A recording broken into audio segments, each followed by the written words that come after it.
then go over the page in your summary. You tell us at 2.5 that essentially there are three core factors that ABS Solutions have either failed to recognise or explain with any clarity, and you go on to deal with those. And the first is the freight projections. Yeah. And can I just have your help on this, please?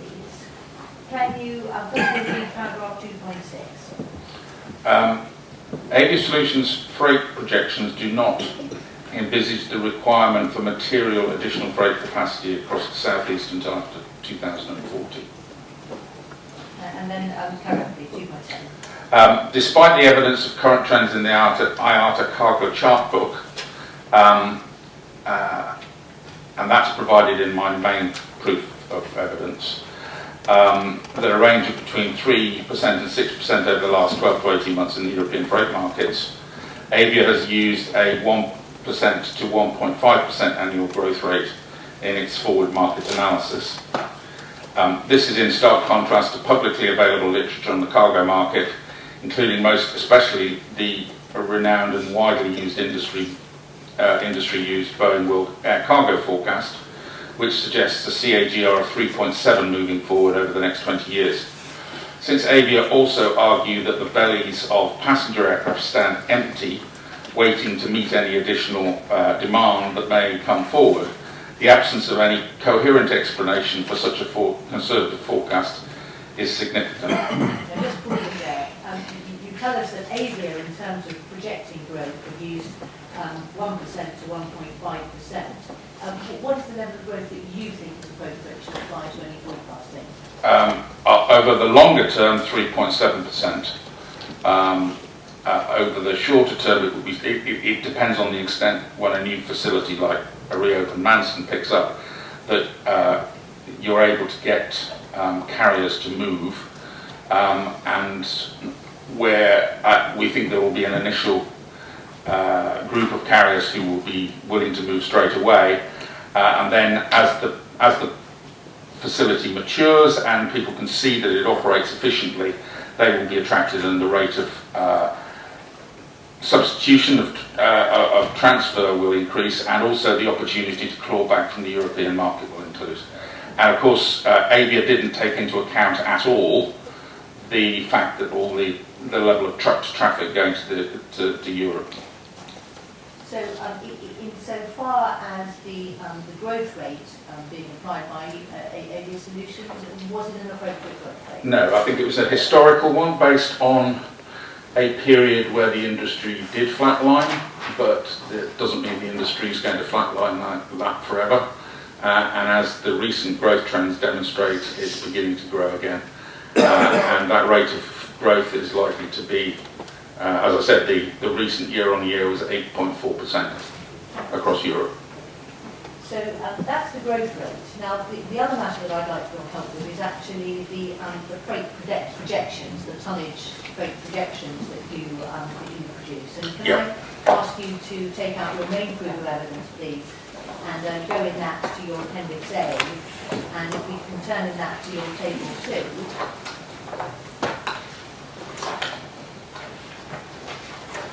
If we look at the central row in that table, yes, we can see that gives projected freight movements, freight tonnage between 2020, 2030 and 2040. Sorry, can I stop you, Mr. Olney? I'm just trying to find out where you are on the main proof. It's the main proof of Right at the back. evidence, sir.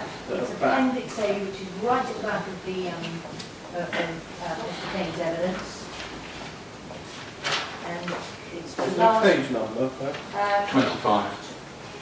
Yes, it starts at 23 and it goes on to 25. yeah. Yes, it's the tab 15, is it? Yes. Yeah. Yes, do you have that, sir? Yeah, I do. Thank you. Thank you. Yes. Thank you very much. So, Mr. Cain, we were just looking at page 25, your Table 2.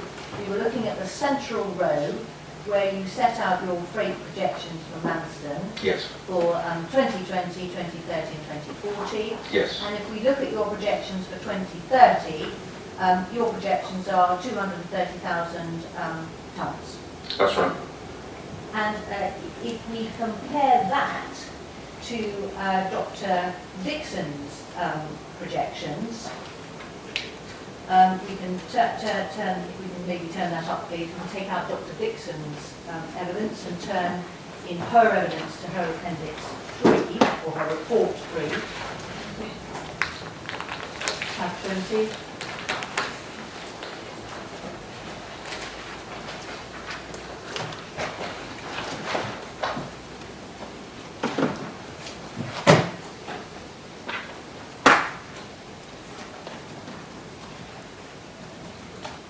If we look at her evidence at table 1,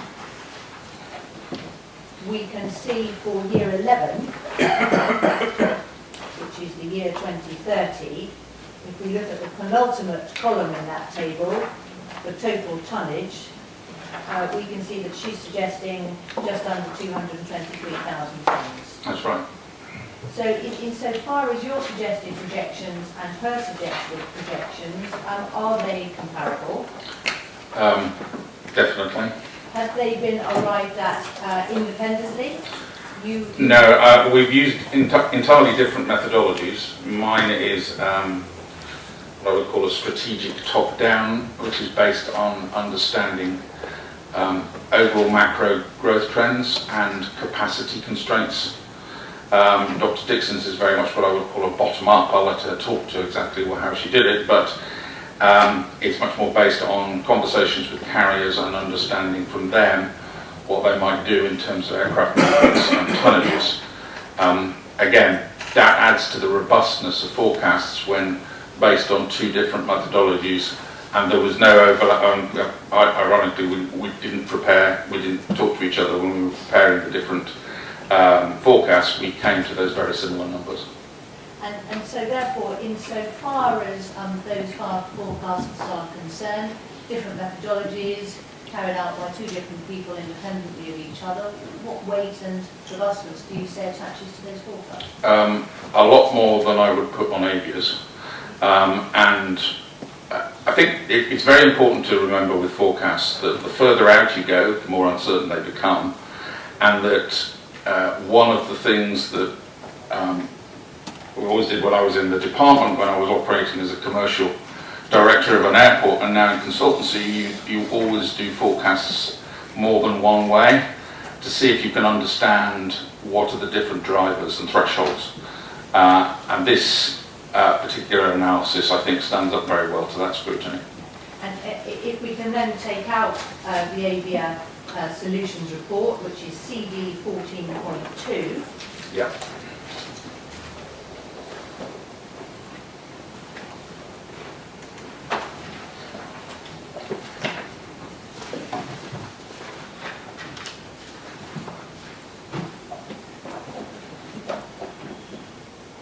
And if we turn in that to page 39,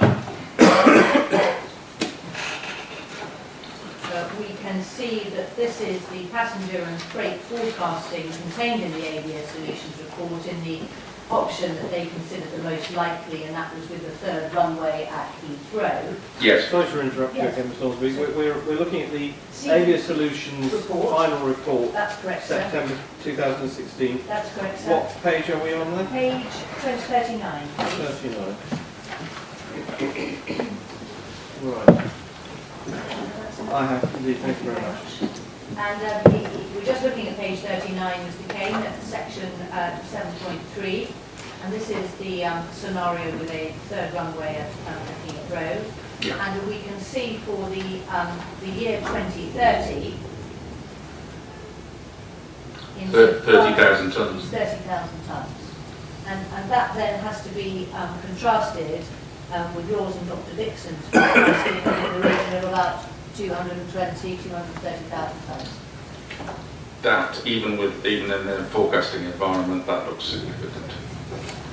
I think what Avia have done is they simply run forward the level of throughput that the airport used to have, and they have assumed that no additional traffic would be attracted. And I think that's a completely... there is no basis, there's no validation of that as to why that would continue to happen. And that demonstrates to me that had they spoken to some of the key operators in the industry, they would understand better some of the market pressures that exist, for example, on night slots at Stansted, and in terms of freighter slots at Heathrow, and also in terms of freighter slots at Luton. And it would be very clear to them over the period that we're talking about here, certainly over the next 5 years, and certainly over the next 10 years, there are actually a substantial number of movements that could usefully be transferred out of those airports. It would free the slots up for passenger aircraft, which are much more valuable, without damaging their businesses. In fact, the cargo sheds at those, certainly the cargo sheds at Luton, are needed for future development. And therefore, to me, if they expressed this as a possibility that this could happen, then I would understand it. But they don't even seem to have accepted that as a possible scenario. And I think that undermines the credibility of the report. So just coming back then, please, to your summary proof of evidence, we've got we've looked at the freight projections, we've looked at the CAGR growth rates, and I think the other matter then, so we can move on I think through that, please. We then come on to deal with the final, the third factor that you are concerned with in respect of the Aviation Solutions report, and that's their approach to the availability of substitutable belly hold capacity. Yes.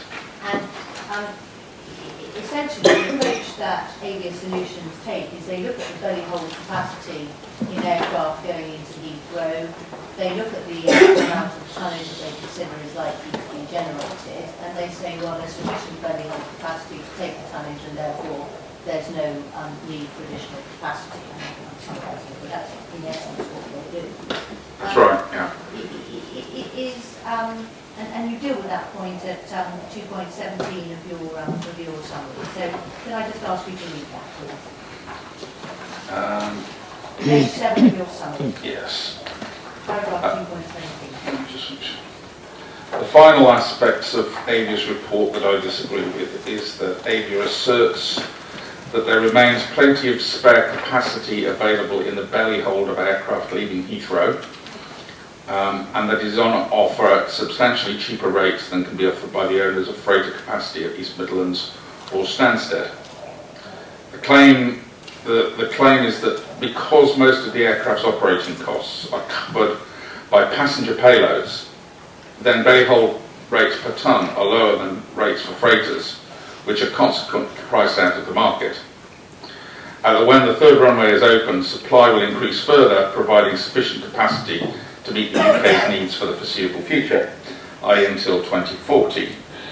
However, Avia adduced no evidence on the comparative charging rates between belly hold and freighter carriers, and I remain sceptical, therefore, that this is a material factor determining the allocation of consignments to different types of freight aircraft.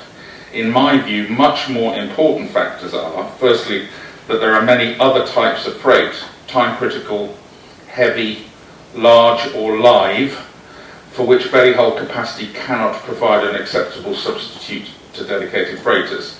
There are severe restrictions on the size of the cargo bellies in aircraft. That's a very important factor. Secondly, Avia concedes that newer aircraft tend to have less belly hold capacity than older ones, but does not recognise this in their forecasts in terms of the effect on the average space available for cargo per belly hold aircraft. This is potentially significant because both Heathrow and Stansted have been the principal recipients of newer aircraft. They tend to be some of the first airports to get newer aircraft coming through. Notably the Boeing 787 Dreamliner, the A320neo, the B737 MAX, which is just being introduced at Stansted, and in the last 5 years, and seem likely to remain so as the A350s enter major airline fleets. Hence, in the medium to long term, it's hard not to see average capacity per aircraft diminishing, even if with the new runway the total number of aircraft operating through Heathrow increases. Moreover, it's very likely that a sizable chunk of the available runway capacity of both airports will be taken up by low-cost carriers. EasyJet have already indicated they will be looking to base aircraft at Heathrow, and potentially as many as 20 or 30 aircraft at Heathrow. And as with most low-cost carriers, carrying freight does not form part of their business model. Thirdly, and perhaps most tellingly, globally 50% or less of air freight is shipped belly-hold, compared to 70% in the UK. Since the economies of the UK's main EU competitors are not materially different from our own, there is no logical explanation for this difference other than the shortage of slots available to integrator aircraft or dedicated freighters at the two main freight airports in the south of England, Heathrow and Stansted, caused by daytime runway capacity constraints. So the 50% as opposed to the 70%, what does that tell you about whether the market in the UK is flatlining or whether it's constrained? It says that it's constrained because you would expect proportionally more freight to be shipped by freighters if there was capacity for freighters to use the major airports in the southeast. And there isn't at the moment. So that is a big distortion created by the long-term lack of a decision about where new airport capacity could go. And obviously Manston stands as a ready-made runway that could be used for that kind of capacity. Thank you. I'm not going to ask you to read out any more section. I think we've covered that point fairly admirably. Section 3, you deal with scheduled passenger services. Because there's no real dispute, no. I'm not going to ask you to read that out. And then you come on page 11 to deal with other aeronautical activities. And can I just ask you to read 3.5, please?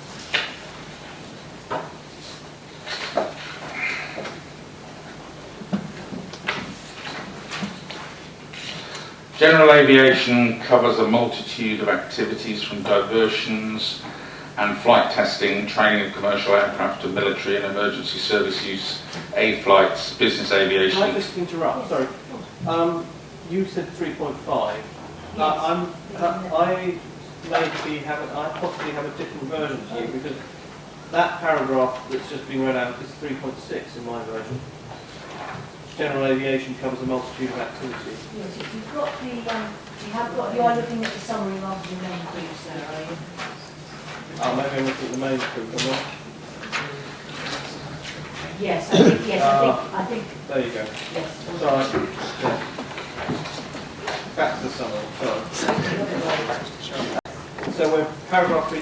Yes, please, other aeronautical activities. Okay. 3.5. I think it was because you referred me to the other one. It is. I'm Yes. choosing 20. No, not at all. No.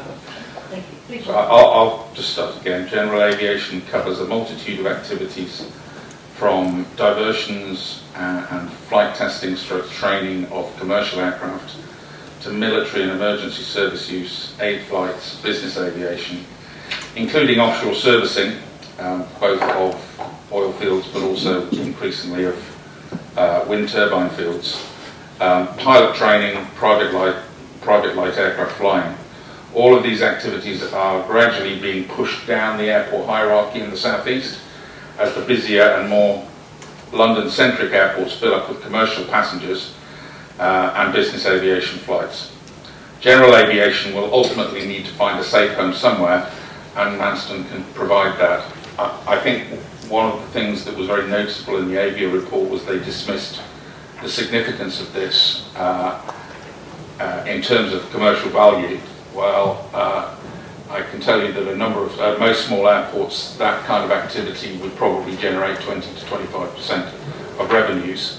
So to have waved their hand in the way that they did in their report was really not very professional or appropriate. Thank you. If we go over the page, you then come on to deal with air cargo. I think we've looked at the forecasts in respect of air cargo between themselves and Avia Kelly.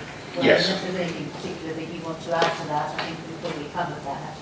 So if we can then come on, please, to page 13, where you deal with aerospace and aircraft servicing and recycling. Can I just ask you to read that out?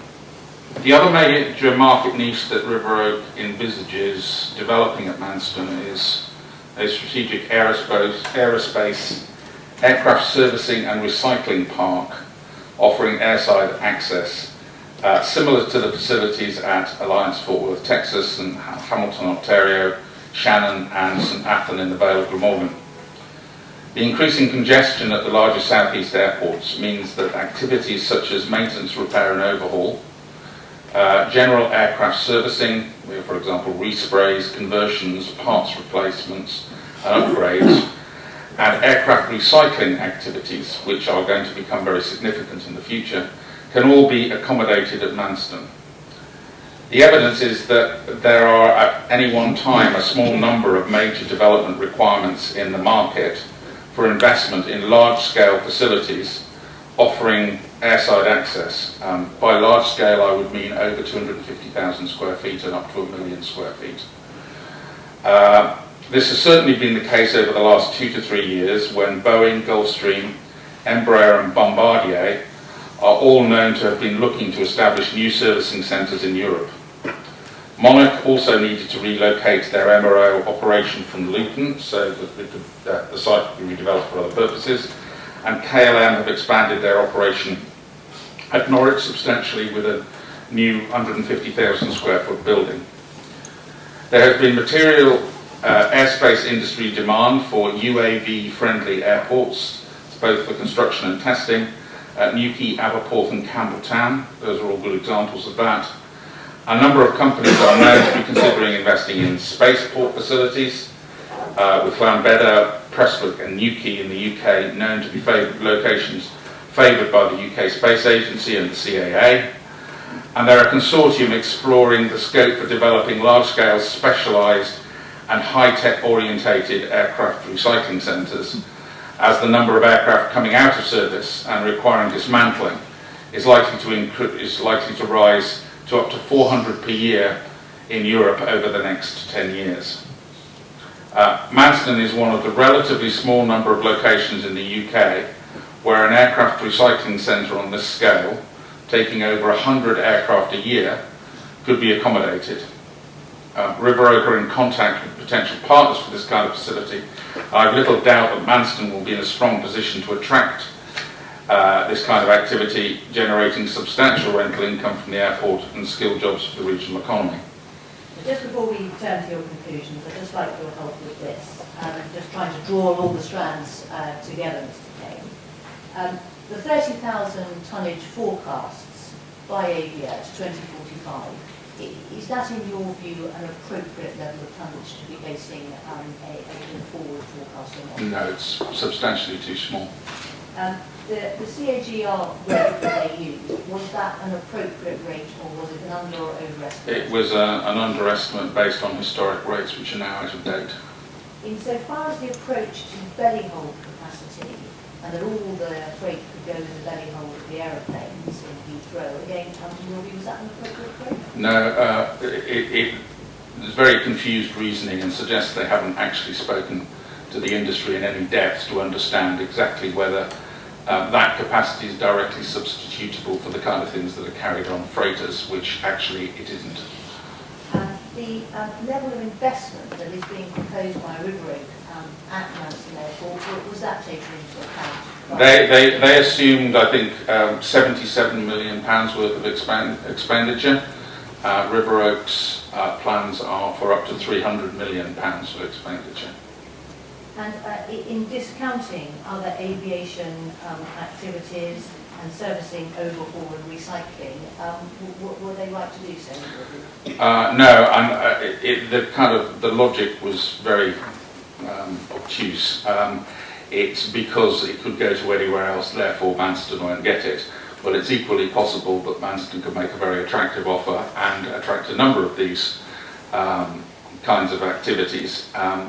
Any one of which would be a major job creator in the area, and if you've got one you tend to attract more than one.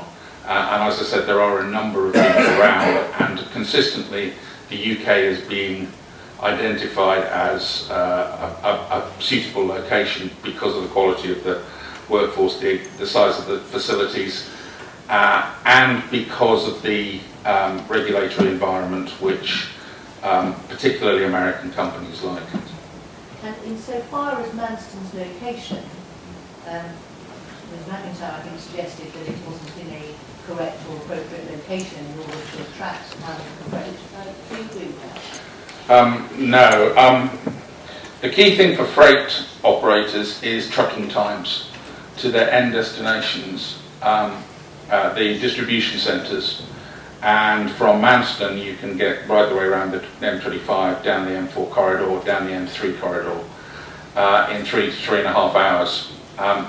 So it's going to be able to serve a very substantial chunk of the southeast in a way that East Midlands can't in the same timescales. But Stansted can, but what we're saying is that the level of slots that are available at Stansted rather, is going to diminish as Ryanair and EasyJet and Jet2 increase the level of utilisation of the remaining slots, and freighter traffic gets pushed out of the airport because it's much more valuable to the airport operator to have aircraft flying with passengers than it is to have aircraft with freight. Okay. So then just finally, please, Mr. Cain, your conclusions. Paragraph 4.1. Taken together, River Oak's vision of Manston as a multifaceted airport combining freight, passengers and air servicing and recycling activities amounts to a completely different business model for the use of the airport than envisaged in the Avia Solutions report, which focused on passenger-driven revenues when looking at airport viability. Avia's report therefore demonstrates a fundamental misunderstanding of River Oak's intentions and a failure to understand how to strategically exploit Manston's infrastructure assets within a congested system of airports in the southeast. The conclusion I've reached is that the Avia report adopted an outlook, methodology and a set of accompanying assumptions that were designed to generate a predetermined answer, namely that Manston was no longer viable as an airport. I've focused my proof of evidence on Avia Solutions work, as this appears to be being relied upon by Thanet District Council in its decision making, and yet does not stand up to close scrutiny. I don't know whether it's peer reviewed, but typically on these kind of reports you would also expect them to be peer reviewed. 4.3. It's for these reasons that I remain convinced that, given the right activity and therefore revenue mix that does not depend materially on passenger volumes as in the past, an investor with the resources to take the long-term view of the airport as an investment and not expect an immediate positive return, the consolidation of key partnerships with carriers, both passenger and freight carriers, and other important stakeholders, such as those River Oak have been assiduous in discussing their plans with, and the successful progress of a DCO and associated CPO, Manston can successfully be developed as a mixed-use airport, underpinned by a significant and much-needed cargo operation, in order to become important and complementary infrastructure asset within the wider South East airport system that will contribute to local, regional and national economy. Thank you very much, Mr. Cain. I don't have any questions at all. Thank you very much. Mr. King, did you want to? No, I shall reserve any questions for a later occasion. Right. So then that completes Mr. Cain's evidence. Right.